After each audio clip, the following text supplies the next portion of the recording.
What's going on, YouTube world? Austin Zaback coming back to you guys with another video, and I am here with a very special guest, Cody Sperber. And if you guys don't already know, Cody Sperber is one of my biggest mentors, one of my best friends, and somebody that I just genuinely like being around all the time. He's flipped 1,400 houses in his career. He's lost track. It's absolutely unbelievable, but I'm honored to be here with him. I'm honored to be in his life, and I'm just honored to have him as a business partner and as a friend. And really, for the last couple of months, I've wanted to get him on the channel and wanted him to kind of share his story a little bit with you guys.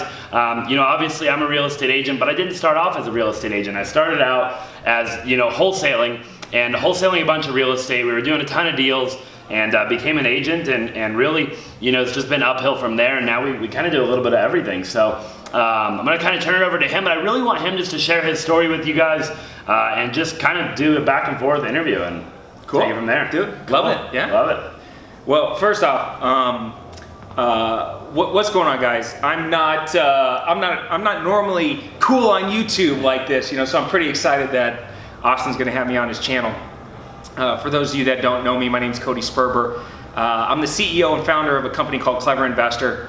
As a business, we're a real estate investment educational company, but long before that, I was a husband and a father, and you know, just a regular dude that was fighting hard to figure out how to make some moolah in this life and make an impact. And you know, got to say something about you first before we go in too much about me. And then when I first met Austin, I was so impressed with his hustle and his heart. And the reason you're sitting here next to me right now, brother, is because from day one, you have been that kind of person that literally plays all out in all areas of your life. And I'm attracted to that. Like, I really love people who like despite their fears, despite whatever self-limiting beliefs they have, whatever lack of resources, whatever's happened in the past, like, they just freaking go after what they want. And so, dude, that's awesome. That's why I'm excited to be here, because you know, what you do for these amazing viewers is what's gonna carry so many people forward. Yep. When I first started, and I was thinking about, how am I going to make a lot of money in this life? You know, I didn't have anything. Like, my parents didn't have a lot of money. I grew up in apartments and rental houses, little 1,000 square foot rental houses. I definitely didn't have a silver spoon when I was growing up. So, you know, you dream big and you want nice things. You just don't know how to get there and how to make that happen. I was coming out of the military. I wanted to be a 9th grade history teacher. That was kind of like, you know, if you would kind of search your soul, you're like, oh, that'd be kind of cool. Like, I always loved watching history shows and learning about history and stuff. So I'm like, well, maybe I'll be a history teacher, you know? And then I went and talked to, I was getting out of the military, and, you know, I was starting to take community college classes, and I went and talked to the history professor at a community college. So I wanted to teach 9th grade. I'm talking to the history professor at a community college, and they said, well, I said, how, you know, I know this is kind of personal, but how much do you make in a year? And if you don't want to share, I totally get it. And he kind of laughed and was like, oh, not enough. I mean, I might make, you know, $35,000 to $40,000 a year. Yeah. And I'm like, I could do that, you know, selling used cars. Like, what? Yep. I don't know if I can live the life I want off of a teacher's salary, and it sucks because, you know, there's a lot of great teachers out there that would do a lot more, or people would get into the teaching business if they can make more money. Yep. So I kind of pivoted from that, and when I was looking around at different ways to make money, real estate investing wasn't even an idea. It wasn't even a thought. It's not like somebody in my life was like killing it in real estate, and I'm like, dude, I'm gonna be like that guy. It literally happened totally by accident. I was going to college one day. A friend of mine asked me to go to lunch. And when I showed up, he had a brand new Mercedes. Kind of like yours. Yeah. But, you know, an older version. Yeah. This is about 13, 14 years ago. And this kid I partied with. Like, he was not like the class valedictorian, you know? He wasn't like somebody that you were like, dude, this guy's going places. So it really surprised me, and I was like, how did you do that? And he's like, well, I flipped a house. And I'm like, but you don't have any money. Like, where'd you get money? And he goes, you don't need money to do what I'm doing. And he literally penciled it out on a napkin. And I remember taking that thing home, and it was like a freaking light bulb went off in my head. I'm like, he was explaining, like, there's a creative world of real estate investing. And there's this traditional way and there's this creative way. In the creative way, you don't need to use your own money to get in and out of these deals. Like what you see on TV where they're rehabbing houses and stuff like that, that takes, somebody's got to pay for those houses, right? Somebody's got to put up for the money for the rehab. But it doesn't have to be your own. What he was doing, though, wasn't even rehabbing houses. He was literally just going around town, finding what we call distressed sellers, working out a deal with them, negotiating, putting their house under contract, and then literally holding the paperwork up and screaming at the top of his lungs, discounted investment deal, who wants it? And some local investor would raise their hand and say, well, that looks like a good deal, I'll take it. And he would literally play matchmaker between the motivated seller and the landlord or the rehabber, and just pair the two together and make a spread, make a fee. And that process is called wholesaling, right? You obviously, and they know. Yeah, teach a lot about that. I see your channel. I might not be cool on YouTube like you guys, but I watch. So it was like, wow, that's so me to a T. Right. You know, I got time, I got energy. You know, this is back when I was about your age. Okay. You know, I wasn't as young. You started early. Yeah. You know, I probably didn't get into like 23-ish, something like that. So, you know, the thing was lit, right? I was there mentally. I was like, this is something that if this works, I can do it. I'm willing to put in the work. So that's where the journey began. And I wish it was like this story where, like, within a month I had my first few deals and I'm making millions, you know, within a year. That first year sucked. I screwed every single thing up humanly possible. I literally became like an education carnivore. I was going to boot camps and seminars and workshops because we didn't have YouTube. You guys are so freaking lucky because you got a guy like Austin that takes his time and, you know, thinks about systems and processes and what works and what doesn't work, and then goes live and works with you guys and shows you the behind the scenes of what his life is like. We didn't have that. And so what I had was, there was a couple forums which were like scattered information. Like, it was really difficult to pull any strategy or get any capabilities from it. And but there was a lot of like gurus out there that would travel around, or you'd see on infomercials. And since I was stressed all the time, I was up late, you know. So I would go to workshops and seminars, and they would see me coming. They loved them some Cody Sperber because I was like that guy that had all this energy and my credit card in my hand. Like, I'm like, come on, I got to figure this out. And I was on a mission because, you know, we've all heard that phrase, like, self-education will. What is it? Self-education will make you a living. No. A formal education will make you a living. Self-education will make you a fortune. All right, boom. Yeah. So we've all heard something like that, and I was just like, you know what? I'm going to crack the code on this. But by the third month, and maybe like $20,000 in credit card debt, I started getting defeated. Like, my excitement of this new business was fading quick. By the 6th month, I'm like second guessing myself. I'm like, dude, maybe this isn't for me. Maybe I'm not smart enough. Maybe it's a tough market. Maybe, you know, my parents were right. I remember I went to my dad and I was like, you know what? I want to do this real estate thing full time. And at the time I was still going to college, and he's like, you're nuts. Why would that real estate investing, one, takes money, right? What are you going to invest? You know, that was his thought. He was very traditional. Because the traditional way is go to a real estate agent, have some cash or have good credit, go to a bank, they find you a house, you go to the bank, you get a mortgage, you buy a house, you sit on it for however length of time and rent it out, and it was very traditional. So when I was explaining to him my dad what I wanted to do, he was like, that's not possible. You can't do that. And he thought I was really, really making a bad choice in life. And him and my mom were both putting a tremendous amount of pressure on me to go get a corporate job. Right. And by the 6 month mark, I'm now beating myself up. You're too young looking. You nobody's gonna take you seriously. Who's gonna believe that you have money to pay cash for a house? You look like you're 15 years old. Which, by the way, I'm almost 40 right now. So I look young today. Imagine 13 years ago. Yeah. Like I'm a baby.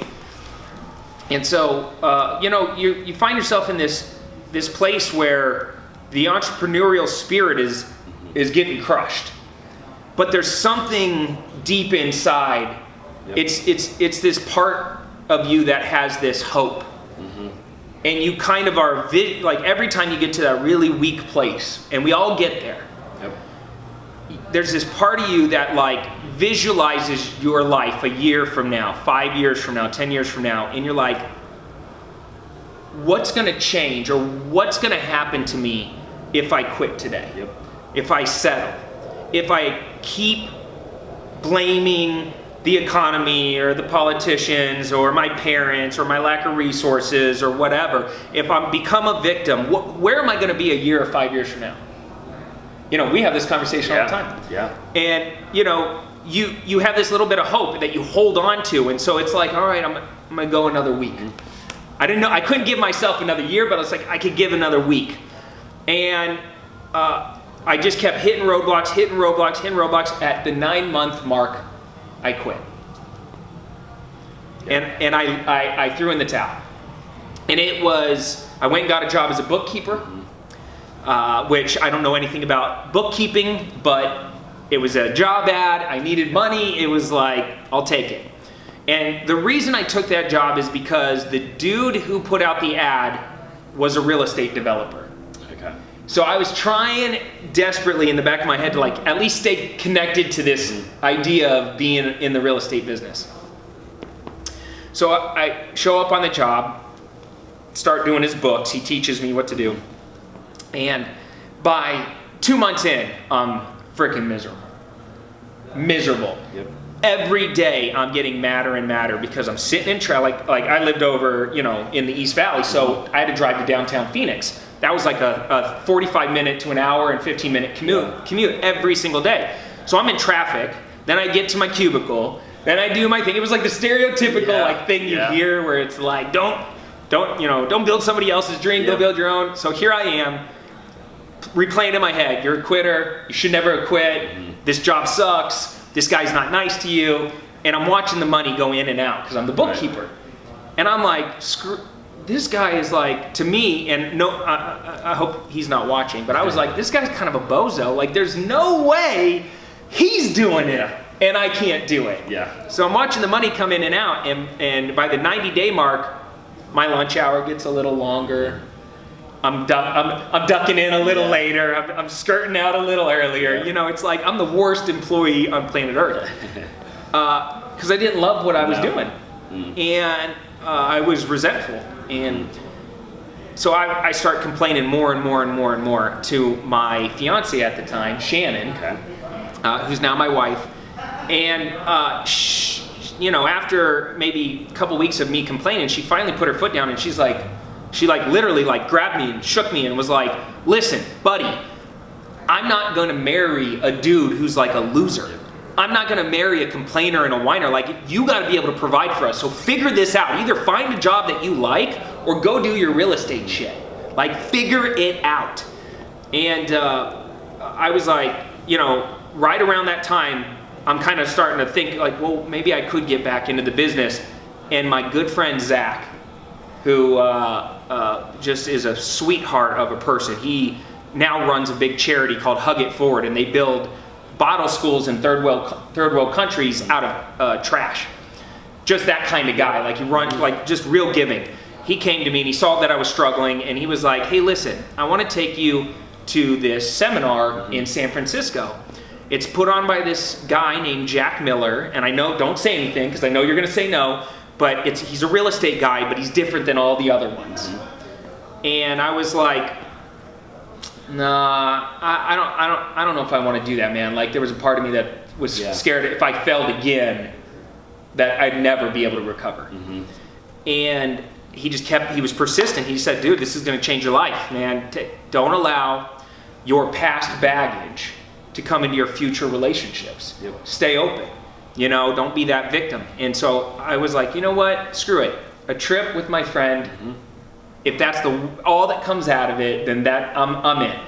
So got out the credit card, put the trip on the credit card, off we go to San Fran.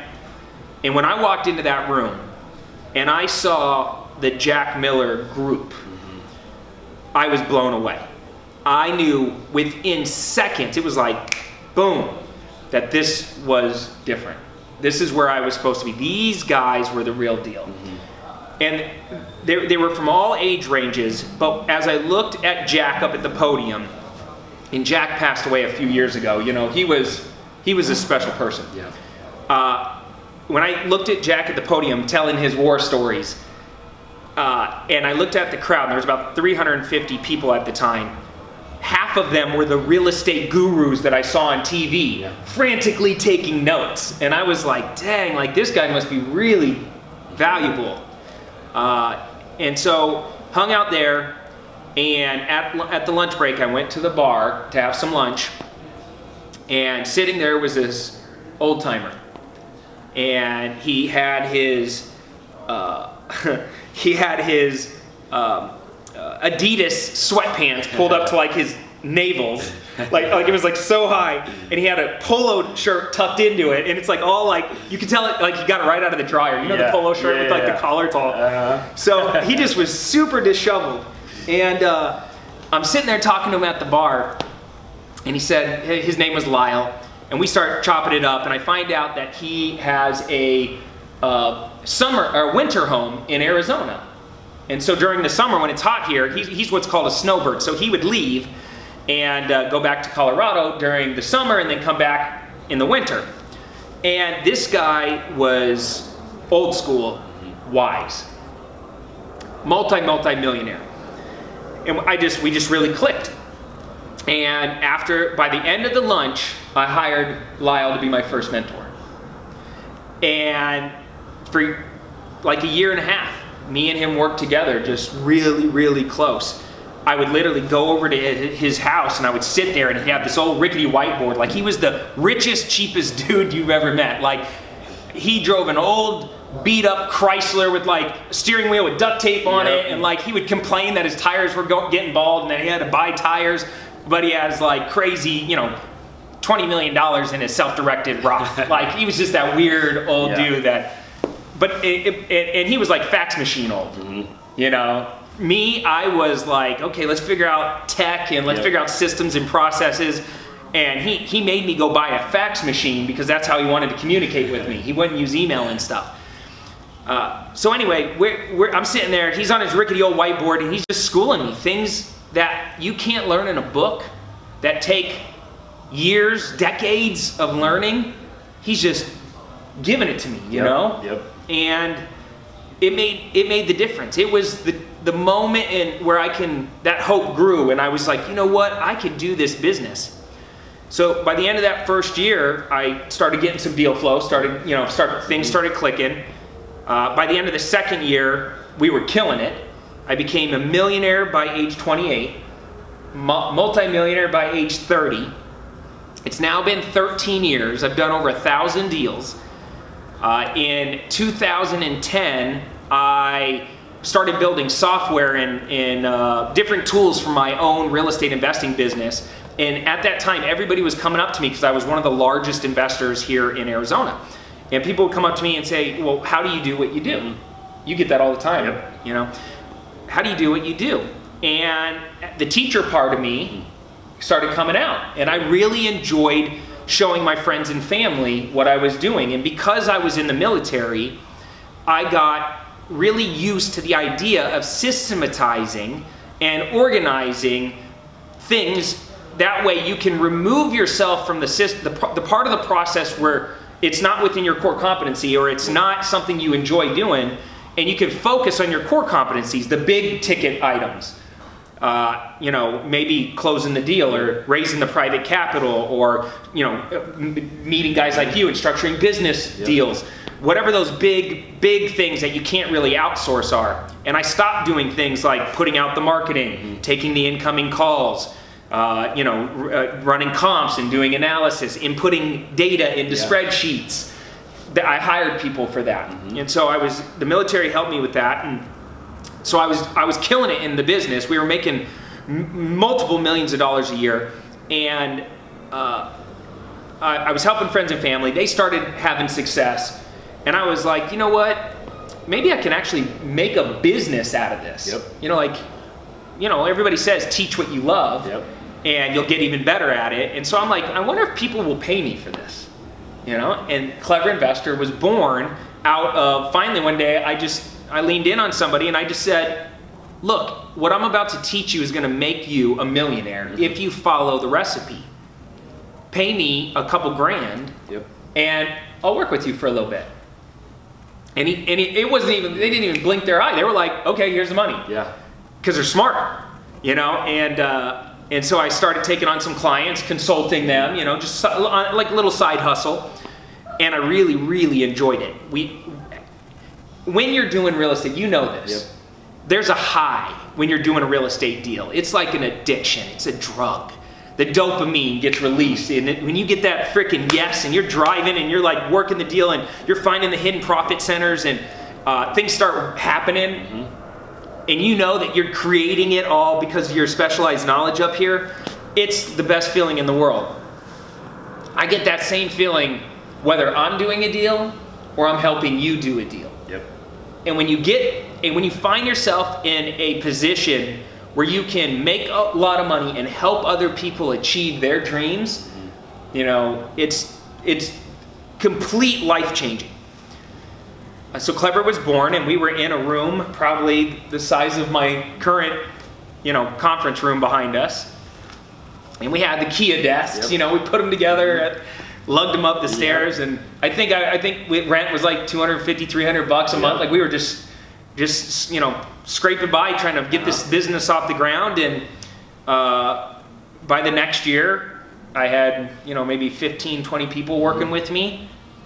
Here we are today. We're in a 18,000 square foot building that I own. I got 70 plus employees and thousands and thousands of clients all over the country, and it's the most rewarding job I could ever have and to this day, my dad, who by the way is my CFO, let that sink in for a second. Pretty cool. He freaking works for me. Every day that I hang out with him, he tells me how proud he is of me. And he says, I'm so happy that you didn't listen to me. Because it's like I could have, because your parents have a lot of weight on you. And that at that moment when you're defeated and you don't even barely believe in yourself, it's easy to quit. And, people the reason I look back now and the reason I kept going is because deep down inside, if I went like layer after layer after layer deep, I finally realized that what drives a lot of entrepreneurs is this deep-seated fear of wasting time and looking back someday regretting the decisions that you make because you want to prove to the whole world, to yourself, to everybody that you have something inside you that's special. Like it, you're trying to unlock it, you're trying to gain capabilities. That's why education companies are around. That's why people pay a lot of money to go to Harvard or to go to school or to hire a mentor like Austin. When you gain capabilities and you start leveling up, your mindset and relationship with money starts changing. And you start getting more and more confidence. That's why so many millionaires lose it all and gain it back. Because they have the skill set. Well, Tony Robbins, I think it was Tony Robbins that said you could take all the money from all the wealthy people in the world and give it to all the poor people. It wouldn't be very long. It might have been Zig Ziglar that said that, and it wouldn't be very long before those same people had the money again. And it's because of those capabilities. And being picked on as a kid, not having a lot of money or resources, always looking out saying, man, I want to be like those wealthy, successful people. inside all us entrepreneurs, we all have that deep drive to do it. But how? Right. Yeah, and that's the $1 million question. How? The $1 million question. And that's what you pay for. Yeah. One way or another. Either through mistakes, in missteps, or by hiring somebody that hands you the recipe. Yeah. What do you, and really quick, just for you guys watching too, I think this is really awesome that, by the way, your story is incredible. I mean, it's just, you know, for those of you guys watching, I mean, what I get from Cody's story, and keep in mind, I mean, we have a very close relationship. We're extremely good friends. He's one of my best friends. He's my mentor. I mean, just everything. And, you know, every day I'm just reminded of the hustle and the grind and the grit and the resilience that it took him. You know, when he talks about 13 years, you know, I think, and I want to get like 2 or 3 questions out of him really quick while we have him here with us, because I think you guys we can all benefit from this. One of the things that I see a lot of millennials doing right now is, you know, you hear stories like yours, right? 13 years, or Andy Frisella, you know, he made $600 a month for 6 years, and then he goes to, you know, whatever. You see, and we have social media, and I think my generation, you know, we see instant gratification. We see the Lamborghinis, and we see the cars, and the watches, and the houses, and the boats, and the car, and I think we have this thing called shiny object syndrome. And we're always jumping around doing different things, and you know, you hear stories like yours where 3 months down the road, you know, you're $20,000 in debt, and 6 months down the road, you're really starting to question it, and 9 months down the road, you know, you're working a job, and then you get back into real estate, and all of a sudden, 13 years later, people are looking at your Instagram, and they're like, that's an awesome Lamborghini, or that's an awesome house, and they never take the time to listen to your story. Yeah. You know, what's the one tip that you could give a millennial that's just out there, that's, you know, that's looking to, that's just hungry, that wants to make an impact, that wants to do something better, wants to retire their family, and they just, you know, maybe they're thinking about giving up right now, or they're just unsure, they have self-doubt, and they just don't know what to do. Maybe their parents are telling them it's not going to work, or, you know, whatever the case is. What's that one tip? And that's a great question. And we call that shiny toilet syndrome. Shiny toilet syndrome, yep. You know, so it happens to everybody. It does. And being at every level of success, you know, I went from negative money and debt to, you know, I remember when I used to say, man, if I could just make $4,000 a month, I'll be able to quit that job as a bookkeeper and do real estate full time. And I remember telling my boss, sayonara, see you later. And that is when that moment happened, when I was consistently making $4,000 a month as a side hustle, flipping houses. And going on to being a millionaire, a multi-millionaire, you know, making tens of millions of dollars a year. I don't necessarily think quitting is a bad thing. I think sometimes quitting is actually a good thing, right? Not everything is meant to be. I think people who quit too early is the challenge that a lot of people run into. For me, if you're at that place where you're really struggling, I think 2 things need to happen. One, you need to really spend some time self-reflecting why you're trying to do what you're doing. Most people, and Simon Sinek has a great video on YouTube about why. People, you know, most companies and individuals know what they want to do. Some even know how they want to do it, but very few know why they want to do it. And that why is we teach a lot of our students just, you know, let's really drill down there and get to that connection. Because, and Tony Robbins, if you ever go to a UPW, he uses a really good analogy about, you know, if there was a building and there was no windows, it was, you know, locked down, and there was a minefield around it, and there was barbed wire around the minefield, and there was a moat with alligators around that, you know, and there was $1 million or $10 million or $100 million in the building, and they lit the building on fire, and you had to get into the building and go through all those obstacles and challenges. Would you go after that money? Oh, by the way, there's a sniper too. They're trying to shoot you. Every person in the crowd's like, nope. I'm not gonna get killed over $1 million or $100 million. It's just not worth it. Flip it now to somebody that you really love is in that building. Instead of the money. Instead of the money. Like somebody you would die for. You know, for me, I have kids, and there's nothing that I wouldn't do for them. There's no way I wouldn't figure out how to go around the sniper, through the moat, by the alligators, over the barbed wire, you know, all of it. Like there's nothing I wouldn't do. And so when you get there mentally and there's that connection, you stop allowing little things to become big things. You stop worrying about what happened in the past or yesterday. You have a different lens, right? And as you get more and more successful, your relationship with money changes, your lens changes, you have a different attitude about life, and you just act different. And you probably act different than you did 2 years ago because of what you've learned along the way. So that's one. The second thing is finding your passion or your purpose is not easy. For me, I got lucky. I fell in love with real estate. It just, I'm like the weird house whisperer, you know, I'm rubbing on the side of the building, like, talk to me, baby, smelling it, like, do you smell profit? Oh yeah, you are profitable, I can tell. You know, we joke about that kind of stuff all the time, but like when you love real estate, dude, I've watched you make 500 to 1,000, no exaggeration, follow-up calls to get a deal. Most people would have faded out at 10, let alone 500. And we got the freaking deal, you know. So that's because you love what you do. You're determined to win. So if my why is massive. Your why is massive, but you've had a big why from a very early age. Not everybody has that. And so my second recommendation is every 6 months, quit your job and go get another job in a different industry. If you're young, you have the ability to bounce around. Go try something in the fashion industry. If that sucks, go over to the automobile industry. If that sucks, go to the real estate space. If that sucks, you know, become a cryptocurrency investor. If that sucks, go over and you know, become an artist. Like, you just bounce around every few months until something clicks. Either you found that you're hanging out with the right group of people who are pulling you up and helping you elevate, or you fell in love with the industry or what the industry could do, like what impact you could do within that industry and in the world.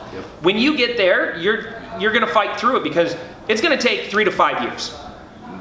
Even if you pop a deal on day one in the real estate space, it's gonna take you 3 to 5 years to build a real business that is not only scalable, but where you could leave a legacy for somebody else. Like, you have all the systems and processes, you have all the relationships, you have the brand recognition. It takes time, man. And most millennials, I think when I talk to a lot of them, they all want to make a big impact in the world, and half of them are smart enough to watch videos like this so they get how long it's going to take, and the other half do want that instant gratification. They're going to struggle. They're going to make it. Well, Tony Robbins says that, you know, most people overestimate what they can do in, you know, 3 months or 6 months or a year, and they underestimate what they can do in 2 years, 3 years, 4 years, or 5 years. And I think every time, you know, and I do it to this day, and it always sucks. You know, it's like, dude, we're gonna, you know, because we're opportunists, we're capitalists. We're like, yeah, that sounds great, let's do that. And then like 6 months later, we're like, dude, we got to keep going. Like, this sucks. Like, it's not happening fast enough. Absolutely. And it's always, but you know it's going to. And it's always like right when you're like, well, should we try this? Should we try this? Then all of a sudden a deal hits, and you're like, all right, let's keep going. Right. You know, so you got to give it some time. And then the final question that I have for you while you're sitting here, and then you know, we'll cut it off, is this, and I think this is a really big one for any millennials that are watching this, really anybody that's watching this, is, and I get asked this all the time, I know you do too, so this will be fun. It's how people DM me literally every single day. They DM you every single day, and everyone's saying the same thing, by the way. So if you're watching this, really pay attention here, because they're all saying, hey Austin, hey Cody, I'll do whatever it takes, you know, do this, I'll do that, I'll do this, and what they're really all wanting is a mentor. And I'm very lucky, and my, you know, everybody that's watching this, Cody, by the way, they know my story. And what's interesting is I've actually been an entrepreneur for about 13 years myself. So in that aspect, obviously I'm, you know, way younger physically, but you know, mentally, I've been an entrepreneur for a long time too. So they know that. Obviously your success is, you know, unbelievable. But, you know, I got very lucky and very blessed to have unbelievable mentors in my life, and it took me 10 years to get, you know, those mentors. You got very lucky, and you're very blessed, and And the word luck, I mean, you know, that's just, in my opinion, and everybody has their own, is, you know, being at the right place at the right time with the right people, but then taking action on that, right? And I think a lot of people are presented with luck, but they don't ever even see it because they got blinders on. But, you know, with YouTube and social media and all these different things, I mean, everybody wants a physical mentor, and I think that's fine, and maybe you can say a couple things on this, but correct me if I'm wrong, I mean, there's so much data on the internet now. You know, you could get Grant Cardone or Ty or you or me or, I mean, Gary or whoever. It's just like find a mentor and study them and walk like them and talk like them and act like them and maybe find a physical mentor too. But I think the way that most millennials are approaching it, it's not working. And maybe what could they do differently, you know, to make that work, to find that mentor and really have that person?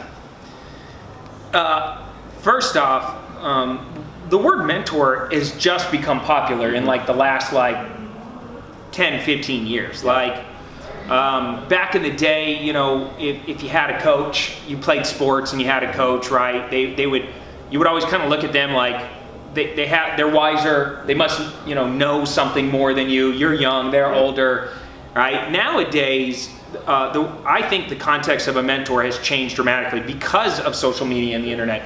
I find myself learning things from you, from a 16-year-old that's freaking murdering it on social media, and you're like, dude, that guy's doing some cool creative stuff. Like, there's always something you can learn from everybody. But there is a couple ways you can approach the idea of getting a mentor. So first off, online, there's so much great information. The challenge with most people is we're being bombarded every single day by thousands of advertisements, you know, constantly binging and banging on our phones because we're getting tweets and Instagram posts and all this stuff. And it's extremely difficult when you have that many things firing to take it all in and internalize it and approach things the right way. So you can go on the internet and try to pull all this scattered information and gel it together and try to internalize it and create those capabilities that I was talking about earlier. Very difficult to do. You can get pieces, but you're gonna learn way more through action and activity than you'll ever through studying. And it's proven, right? And if you're having fun while you're doing the activity, it's gonna ingrain in you even more, right? So that's why we train ourselves to celebrate every small little victory and breakthrough, because you get to that point where you're like, you know, you're kind of faking it till you make it. Like you're like, okay, I made that phone call. Okay, they hung up on me. It's okay. I'm not dead. You know, I'm going to make another call, and you just keep pushing through it and pushing through it. So, you know, I like the idea of going out and either finding somebody who you can learn from, somebody you look up to that and to me, a good mentor isn't necessarily just somebody I want to learn from that has achieved a certain level of success, because there's a lot of successful people who are freaking miserable in life. Yeah. And it sucks. They always say, be careful when you meet your idols, because they're going to let you down. I've been blessed to meet some of the biggest influencers and business experts on planet Earth.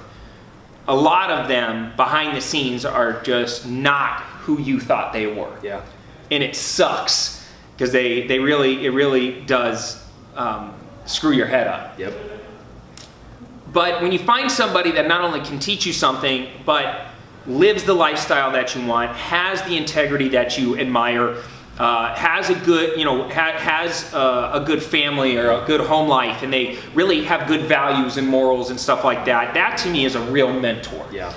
Whether you hire them or you work for them for free, and you learn through the school of hard knocks, one way or another, you're going to pay for it, right? And so for Lyle, I paid for it, and he took a lot of the deal money that we generated together, and he took it for a long period of time. Yeah.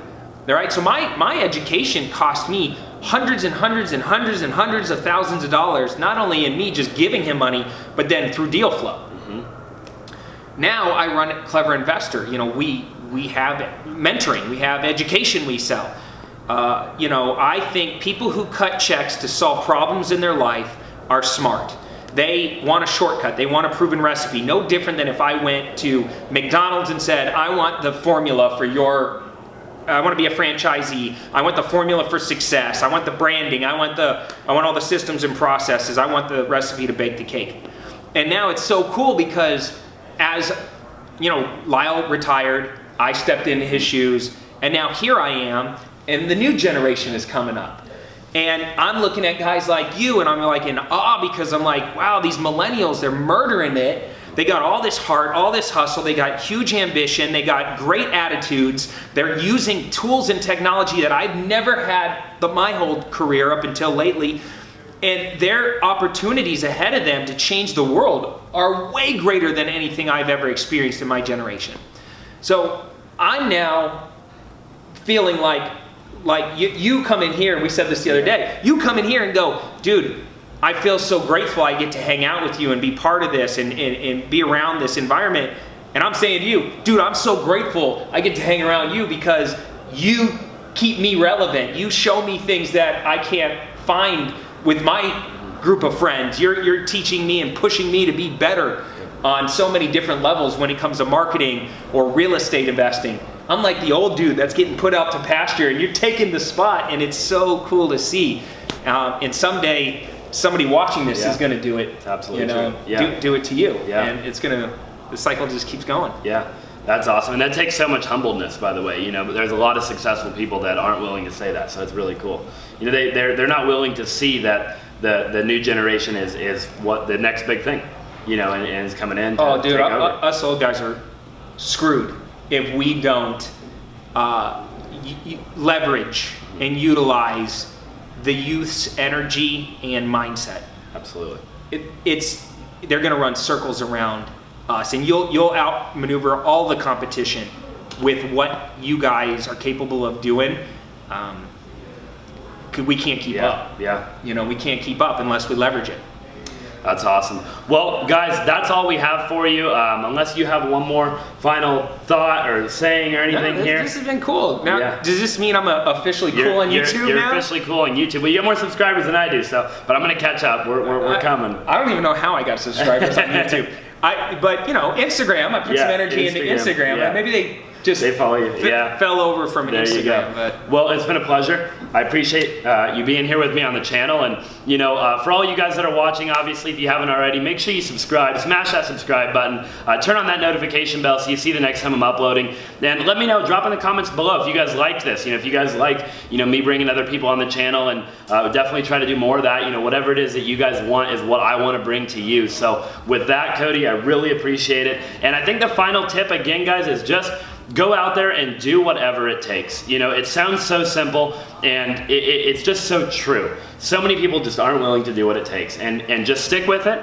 Pick that one thing, figure out your why, and just don't ever give up, no matter what anybody says, no matter what you're in the face of, and with that, you will become successful, because you can never beat the guy that doesn't ever give up. Appreciate you guys watching. Thanks again, Cody. We'll see you guys in the next video.